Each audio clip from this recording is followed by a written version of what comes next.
Hi, this is Kata Welch coming to you for the Cavendish Fletcher Community Library, and I want to talk to you about some really good new releases that I have enjoyed. The first is called Dog Eat Dog, and it's by David Rosenfeld.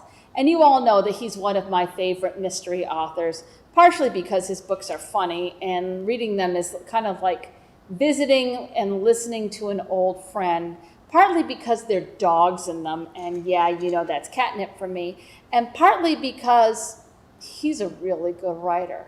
So this one has some differences in it from his usual one. Andy Carpenter is, of course, the main character.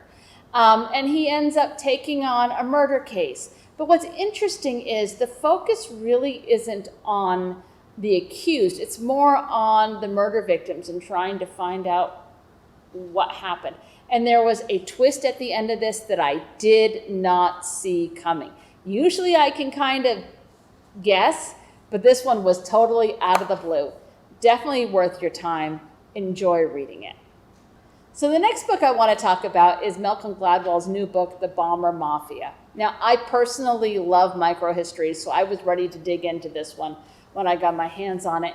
And it is the tale of how bombing has evolved, starting during World War II, and kind of the battle between area bombing, which is just indiscriminately bombing everything, and targeted bombing, and which side won in the short term and which side won in the long term. And man, there are some real interesting people who were involved in it. Do you know that when they tested napalm, they did it by digging a lagoon in Harvard University's soccer field and testing it there? So there are some fabulous stories. There are, as usual, some winners or losers. And I couldn't put it down. I don't think you'll be able to either. And the last book I want to talk about very briefly is Bill O'Reilly's new book, Killing the Mafia. Now, I am always kind of two minds about Bill O'Reilly's killing books. Some of them have been really good. I thought Killing Lincoln and Killing Kennedy were brilliant. And some of them, you've heard me say, not so much. So Killing the Mafia was very interesting. It talked about how the mafia really came to this country when Mussolini kicked them out, and how they integrated themselves into life, and then how the Kennedys especially went against them. I think saying that they were killed is kind of an overstatement.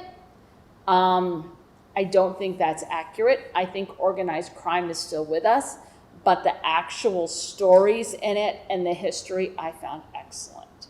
And all of these books are at the library, and I highly recommend them.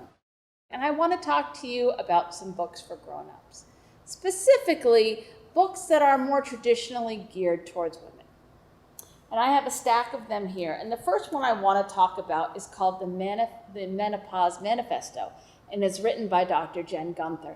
Now, Dr. Jen Gunther has a blog, and she's written other books that focus on female health. And this one is about menopause, which is the time in a woman's life when she stops menstruating. I found this book to be dense and thick, but really good. There's not a lot out there that says what a typical experience would be. And what this book says is there's no such thing. But if you're wondering if something is normal or if you should call a doctor, this is an excellent book for you. I highly recommend it. Another book, kind of that's related, is called Period, End of Sentence by Anita Diamond. Now, this is not a facts of life book. This is about menstrual justice. This is about how some women are in a position where they can't go to school or they can't go to work because they don't have the products they need. This is also about how menstruation has been portrayed to be very shameful. Anita Diamond is kind of famous for writing fiction, including the book The Red Tent, which also has to do with that. This is another book that is worth your time reading. So I have a couple other books that are on a similar theme. This book is called The Body Is Not an Apology, and it's by Sonia Renee Taylor. Now, this is a book about how women's bodies have been portrayed and the attitude that some women, I admit it, including me, have towards their bodies, thinking that they should be sorry that their body is not like, oh geez, I don't know, Heidi Klum's? Though she and I do get mistaken for each other all the time. But this talks about that. It talks about self-love and acceptance, and I do love the cover. And the last book I want to share with you is by Jessamine Stanley, who you may know, she is a yogi, and she is a yogi with a non-traditional body type. And it's called My Yoga of Self-Acceptance. And this is a bunch of essays about self-love and learning to love yourself and be yourself. So all of these books are available at the library, and I hope you come by and check them out. This has been Kata Welch for the Cavendish Fletcher Community Library. I'll see you soon.